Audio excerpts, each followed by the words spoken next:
வணக்கம் வாசகர்களே! என் கற்பனைகளின் எதிரொலியை உங்கள் காதுகளில் சேர்க்கும் ஆண்டாள் வெங்கட்ராகவன் ஒலிப்புத்தக தளத்திற்கு உங்களை அன்புடன் வரவேற்பது உங்கள் ஆண்டாள். இன்னைக்கு நாம கேட்க போற கதை நம் காதல் நாணலொன்றோ. கதையின் குரலாய் நான் ஆர்.ஜே. காமாட்சி. வாங்க கதை கேட்டு ரசிக்கலாம். நாணல் 21. அந்த மாளிகையே ஜேஜேவென இருந்தது. அவ்வீட்டின் மூத்த தம்பதியரின் திருமண நாளை வெகு விமர்சையாக கொண்டாட வேண்டி இளையவர்கள் ஆசைப்பட்டதற்கிணங்க அனைவருமாக காலை கோவிலுக்கு சென்று மீனாட்சி அம்மனை வழிபட்டு அன்னதானத்திற்கு ஏற்பாடு செய்திருந்தனர். மாலை நெருங்கிய உறவினர்களை அழைத்து அனைவருக்கும் உணவிட்டு கொண்டாடுவதே அவர்கள் எண்ணமாக இருந்தது. அனைவரும் ஒன்று கூட ஒரு பொன்னாளின் தேவை இருக்கத்தானே செய்கிறது. அப்பொன்னாளில் ஆடம்பரத்தை விட அனைவருக்கும் அற்புதமாய் உணவளிப்பதே சிறந்த பாங்கென்பது அவ்வீட்டாரின் கருத்து. அதன்படியே அவர்கள் ஏற்பாட்டை செய்திருந்தனர். தனதரையில் அண்ணன் வாங்கி தந்த பட்டுப் புடவையில் தங்க சிலையாக தயாராகிய பொற்றாமரையால் திரும்பி அவளவனின் அழகில் அப்படியே அசைவற்று நின்றாள். அழகிய கருநீல நிற பருத்தி சட்டையும் அதே நிற கரை கொண்ட வேட்டியும் என தயாராகியிருந்தவன் தன் மீசையை கண்ணாடி பார்த்து முறுக்கிக் கொண்டிருக்க, அள்ளி அணைக்கணுமாட்டு வருதே என்று ஆயாசமாய் முணுமுணுத்தாள். என்னதுங்க பொண்டாட்டி, ஏதும் கேட்கலையே என்றபடி ஆதி வருணேஸ்வரன் அவளருகே வர, அவனை இறுக அணைக்க துடித்த கரங்களுக்கு தடையேதும் விதிக்காது முணுமுணுத்ததை செயலில் காட்டினாள். சேலையெல்லாம் கசங்க போகுதுடி என்று அவன் கூற, காரணம் கேட்டா சொல்லிக்கிட போதேன் என்று நக்கலாய் கூறினாள்.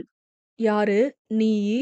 முட்டை கண்ணை உருட்டி உருட்டி முழிப்பு, அந்த குண்டு கண்ணத்தை உள்ள இழுத்து கடிப்பு, வாய திறந்தா உங்கூரு முத்தெல்லாம் கொட்டி புடுமுன்னு யாரோ காதுல சேதி சொன்னாப்புல வப்பு சிப்புன்னு வெக்கப்பட்டுக்கிட்டு இருப்ப.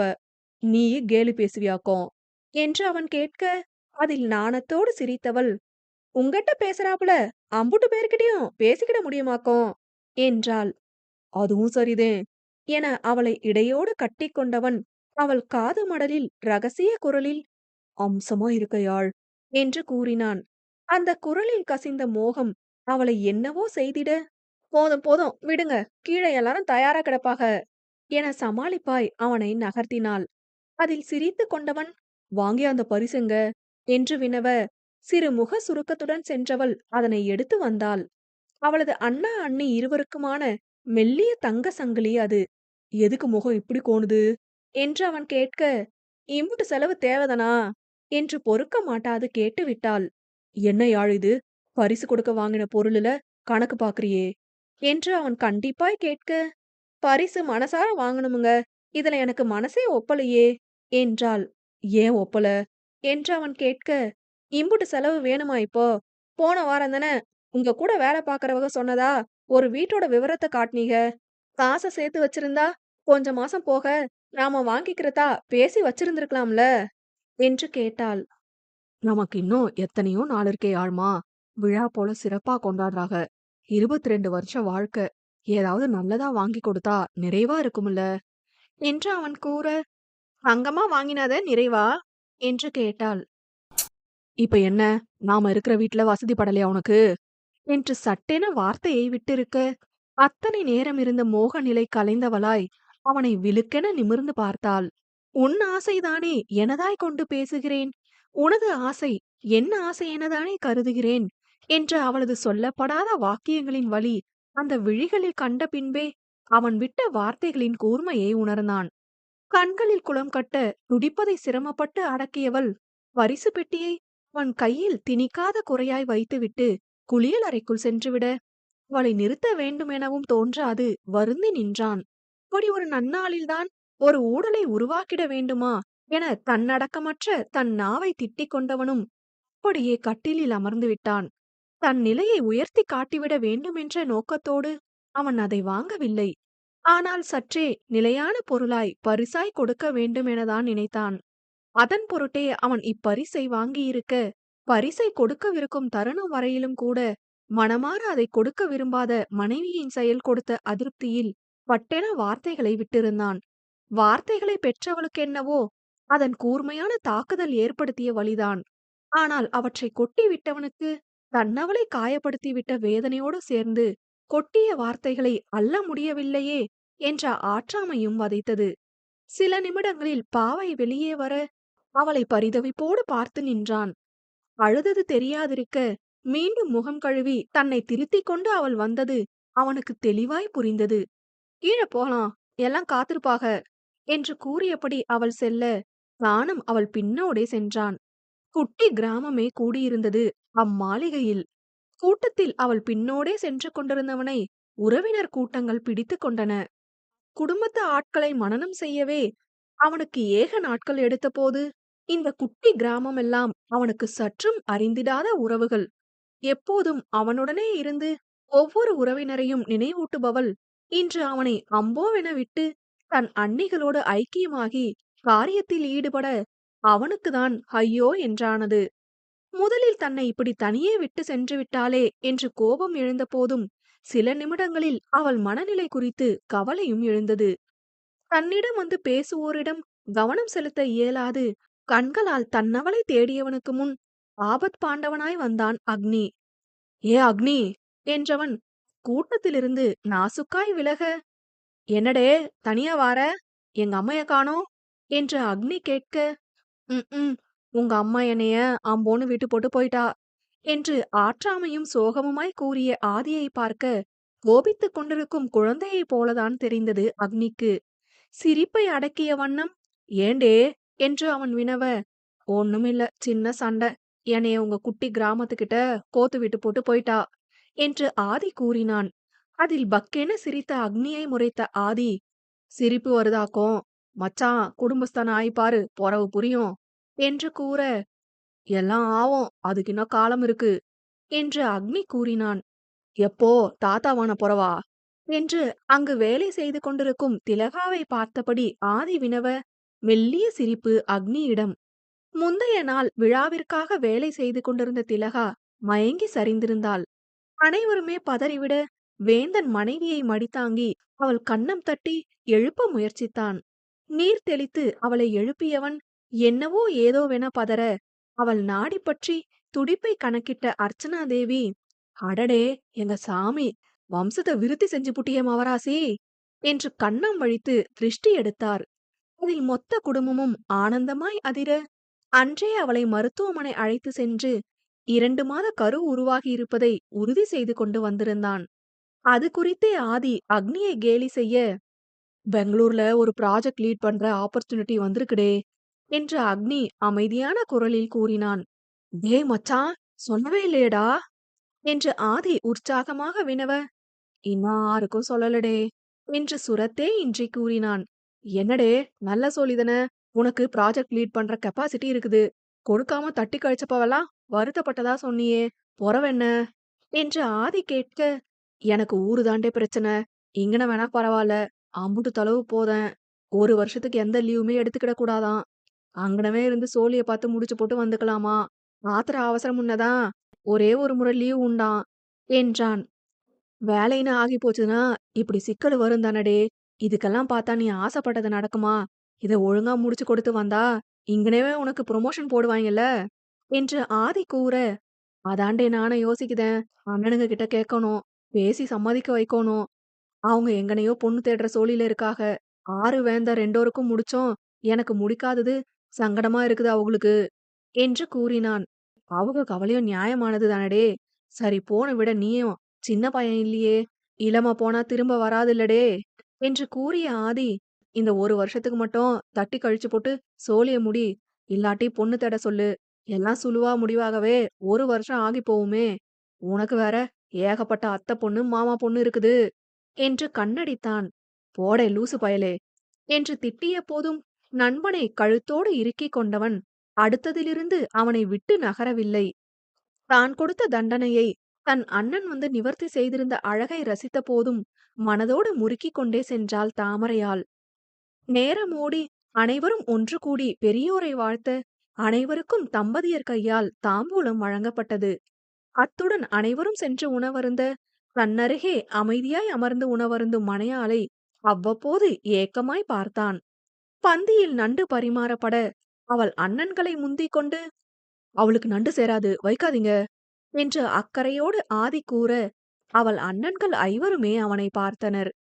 அனைவர் முகத்திலும் நிறைவான ஒரு புன்னகை வந்து போக, தன்னவனை பார்த்து பிறர் கவனிக்கா வண்ணம் முகவாயை தோளில் இடித்துக்கொண்டு திரும்பியவள் உணவை தொடர்ந்தாள். அனைவரும் உண்டு முடிய பெரியோருக்கு பரிசுகள் வழங்கப்பட்டது. இருவரும் தம்பதியராய் தாங்கள் வாங்கி வந்த பரிசை கொடுக்க, அதிவீர பாண்டியருக்கும் அர்ச்சனாவுக்கும் அந்த தங்க சங்கிலி அத்தனை பிடித்திருந்தது. மிகுந்த மகிழ்ச்சியோடு அவர்கள் நன்றி கூறிய போது எழுந்த மனநிறைவில் அத்தனை நேரம் இருந்த மனசோர்வும் கூட பறந்து சென்றதைப் போல் தாமரையால் உணர்ந்தாள். பிறருக்கு கொடுக்கும் பரிசில் நாம் பதிலாய் எதிர்பார்க்க வேண்டியவை இந்த புன்னகைதான் என்பது அவளுக்கு தெளிவுற புரிய, தன்னவனை ஓரக்கண்ணால் பார்த்து கொண்டாள். ஆட்டம் பாட்டமென நேரம் ஓடிட அனைவரும் அவரவர் அறைக்கு உறங்க சென்றனர். விழா 2ஆம் சனிக்கிழமையாக வந்தமையால் வெள்ளி மாலையே புறப்பட்டு சனிக்கிழமை வந்திருந்தனர். ஞாயிறு ஒரு நாளும் இங்கேயே கழித்துவிட்டு இரவு புறப்படலாம் என்பதாய் இருவரும் கணக்கிட்டிருக்க, தாமரையால் மிகுந்த மகிழ்ச்சியோடு வந்திருந்தாள். தற்போது கொண்டாட்டத்தின் போதா இப்படி அவளை மனம் சுருங்க செய்திட வேண்டுமென மனம் கலங்கிய அறைக்குள் நுழைந்தவன் அமைதியாய் குளியல் அறைக்குள் உடைமாற்ற சென்றவளைக் கண்டு பெருமூச்சு விட்டான். தானும் உடைமாற்றிக் கொண்டவன் அவள் வெளியே வரவும் ஒரு முடிவோடு அவள் முன் செல்ல, இருவரும் ஒருவரை ஒருவர் பார்த்து கொண்டு மன்னிச்சிடுங்க, மன்னிச்சிடுடா என்று கூறிக்கொண்டனர். தான் பேசிய வார்த்தைக்காக தான் மன்னிப்பு கேட்க, தன்னவள் கேட்பதன் காரணம் என்னவோ என அவன் பார்க்க, ஒருத்தருக்கு கொடுக்கிற பரிசுக்கான மதிப்பு என்னன்னு அண்ணா மதனி முகத்துல வந்த சந்தோஷத்தை பார்க்கையில புரிஞ்சுது. பரிசு வாங்கி வச்சுக்கிட்டு நான் கணக்கு பார்த்து பேசுனது தப்புதேன் என்று அவள் கூற, கோவத்துல வீசின வார்த்தையா இருந்தாலும் அது உனக்கு கொடுக்கும் வலிய உணர முடியுதுடா. நிஜமா தெரியாம பேசிட்டேன், மன்னிச்சிடு என்று அவனும் தன்னிலை விளக்கம் கொடுத்தான். சரி விடுங்க, வலிக்கலன்னுலாம் சொல்ல மாட்டேன். சட்டுன்னு அப்படி நீங்க சொல்லிருக்க வேணாம் என ஆதங்கம் தீராதவளாய் அவள் கூற, சாரிடி என்று கரகரத்த குரலில் கூறியபடி அவளை அணைத்து கொண்டான். பேசிய வார்த்தையை வாங்கிய தன்னை விட அதை கொடுத்தவனுக்கு எத்தகைய வலி என்று அவனது இறுகிய அணைப்பு உணர்த்திடவே, சரி சரி மன்னிச்சிட்டேன் என்று தானும் அணைத்து கொண்டாள். நிஜமா சாரிமா என்று அவன் கூற, அச்சோ போதுமுங்க போதும், நானும் தான் தப்பு, அதையே புடிச்சு தொங்கவும் நீங்களும் பேசி புட்டீக, இதை இப்படியே விடுவோம் என்று கூறினாள். சில நிமிட அணைப்பு தொடர அவள் முகம் தாங்கியவன் கலங்கிய கண்களோடு அவள் விழிகளை நோக்கி, இப்ப நான் பேசுனத மனசுல வச்சுக்கிட்டு இனிமே நாம வீடு கட்ட போறத பத்தி ஏதும் பேசாது இருந்துட மாட்டல்ல. நான் நிஜமாவே தெரியாம தான் பேசுனேன், ப்ளீஸ் என்று கூற, அவன் கன்னத்தில் கரம் வைத்தவள், நீங்க கேட்டுக்கிட்டீங்களே இந்த வீடு வசதிப்படலையான்னு, அது உண்மைதான். இந்த வீடு எனக்கு வசதிப்படலதான். ஆனா அது புழங்கறதுக்கு வசதிப்படாம இல்ல, மனசுக்கு வசதிப்படல. நாம சொந்தமா வாங்குற வீடு பூரா நிறைஞ்சிருக்கும் உங்க ஆசைய சுவாசிக்கும் சுகம் இந்த வீட்ல இல்லங்கிறது தான் எனக்கு இல்லாத வசதி. அந்த வசதி கிடைக்க நீங்க எம்புட்டு பேசினாலும் சண்டை போட்டு உங்களை இப்படி அழ வச்சாதான் வாங்கி புடுவேன் என்று காதலை தேக்கி நிறுத்திய விழிகளோடு கூறினாள். அதில் கண்ணீரிலிருந்து நீர் வழிய அவளை அணைத்தவன், இனிமே நெசத்துக்கு உன்னை காயப்படுத்துற போல பேச மாட்டேன் என ஆழமாய் தன் இதழை அவள் நெற்றியில் பதிக்க, அவன் சட்டையை பிடித்து இழுத்தவளாய் அவன் இதழ்களை சிறை செய்து கொண்டாள். விரைவாய் தங்கள் சண்டையை தீர்த்து கொண்டனர். ஆனால் இருவருமே வார்த்தைகளால் ஒருவரை ஒருவர் வதைக்கொண்டு பிரிந்திருக்கப் போவதை அப்போது அறிந்திருக்கவில்லை. காலையில் பற்றிக் கொண்ட தற்காலிகமாய் அணைந்து போன மோகத்தீ மீண்டும் பற்றி எரிய, அதற்கு தீனியிடும் கடமையோடு பஞ்சனையில் சரிந்து தங்கள் தகிப்பை அதனில் தீர்த்து கொண்டு துயில் கொண்டனர். மறுநாள் காலை சற்றே தாமதமாய் எழுந்த ஆதி கண்டதென்னவோ, குளித்து தலை துவட்டி கொண்டிருக்கும் மணையாளைதான். 1000 இரவுகளை மழைத்துளிகள் குளிர்வித்து மின்னல் கீற்றுகளால் தட்டி கொடுக்கும் பேரழகை அவள் கெண்டை விரல்கள் தலை துவட்டும் சில மணித்துளிகளில் கண்டு கழித்திடுகின்றேன் என்று பள்ளி கொண்ட பெருமாளைப் போல் அவளை பார்த்தவாறு படுத்திருந்தபடி ஆதி வருணேஸ்வரன் கூற, தலை உலர்த்தி கொண்டிருந்தவள் மென்புன்னகையோடு அவனை திரும்பி பார்த்தாள். தலைய தலைய சீராய் கட்டப்படாத புடவையிலும் அவன் கண்களுக்கு அவனின் சொர்க்கத்து நாயகியாய் காலை தரிசனம் கொடுத்தவளை நோக்கி குதித்து எழுந்தவன் தன் பெரும் புஜங்களுக்குள் அவளை சிறை செய்து கொண்டான். அடடே சீனியரே, மணிய பாத்தீங்களா? சண்டேன்னு நம்ம வீட்ல ஆயாசமா எழுந்த வாக்குலயே எழுந்தாச்சு. கீழே பிள்ளையெல்லாம் ஓட்ட போறாக என்று அவன் அணைப்பிலிருந்து விலகுவதைப் போன்று பாவலா செய்தபடி தாமரையால் கூற, ஓட்டுனா என்ன? நீதான் பெரிய வீர சூரியாச்சே. நேத்து பதிலுக்கு பதிலு பேசிடுவீகன்னு இந்த வாய் தான சொல்லுச்சு. என்று அவள் கீழுதடை அழுந்த இரு விரலில் பிடித்துக் கொண்டான். அச்சோ வலிக்குது! என்றவளை பார்த்து சிரித்தவன், குட் மார்னிங் மை ஏஞ்சல் என்க. அவ்ளோ ஃபீலே இல்ல என்று சேட்டை செய்தாள். அவளை இறுக அணைத்து கழுத்தடியில் முகம் புதைத்தவன், காலை வணக்கம் மகாராணி என்று தன் உஷ்ண மூச்சும் இதழும் மோதும் வண்ணம் கூற, தன்னை மறந்து அவன் சேஷ்டைகளில் மயங்கி நின்றாள். சில நிமிடங்களில் சுயம் மீண்டவள், ஏங்க போதும் போதும் போய் குளிச்சு போட்டு வாங்க, அண்ணனுங்கெல்லாம் சாப்பிடாம காத்திருப்பாக என்று கூற, இவ்ளோ நேரமாச்சு இன்னுமா உட்கார்ந்துட்டு இருப்பாங்க என்று ஆதி வினவினான். அவனை தள்ளி நிறுத்தியவளாய், நான் வீட்ல இருந்தா அண்ணனுங்க என்னோட தான் காலைக்கும் ரவைக்கும் ஒன்னா சேர்ந்து உங்கும். எம்புட்டு தாமதமானாலும் என் கூடதான் சாப்பிடுவாக என்று சற்றே பெருமைப்பட அவள் கூற, ஏண்டி அவங்களுக்கெல்லாம் பசிக்காதா என்று ஆச்சரியமாய் கேட்டான். நானும் அத சொல்லிதான் வஞ்சேன். போதா குறைக்கு இந்த மதனிகளும் பட்னி கிடப்பாக. நான் வஞ்சு அம்பூட்டு பேரையும் பத்தி விட்டு பத்தி விட்டு அவங்க பிள்ளைகளெல்லாம் சாப்பிட்டுக்கிடுவாக. அப்பவும் இந்த அண்ணனுங்களும் அம்பி மதனிய மட்டும் கிடையா கிடப்பாக என்றவள் கண்களில் லேசாய் துளிர்த்த நீரை புன்னகையோடு சுண்டிவிட்டவளாய், நான் பொறந்து 1½ வருஷத்திலேயே அம்மா அப்பா போயிட்டாக. நான் அப்பவும் பால் பிடிப்பில்லையாம். எனக்கும் செழிலு பொழிலுக்கும் ஒரே வயசு தான. அம்மா பாலுக்கு ஏங்கி ஏங்கி அழவும் அம்பி மதினி தான் எனக்கு பால் கொடுத்தாக. அதனால அவங்களுக்கு என் மேல ஒரு தனி பாசம் என்று கூற, கண்ணவளை புன்னகையோடு பார்த்தவன் அவள் கன்னம் பற்றி நெற்றி முட்டிவிட்டு, நீ போய் சாப்பிடு, நான் குளிச்சு போட்டு வாரேன் என்று அனுப்பி வைத்தான். மனதில் அவள் மீதான குடும்பத்தின் பாசம் நெகிழ செய்த அதே கணம், கண்களுக்கு புலப்படாத மெல்லிய தாழ்வு மனப்பான்மை எனும் திரையும் வளர துவங்கியிருந்தது.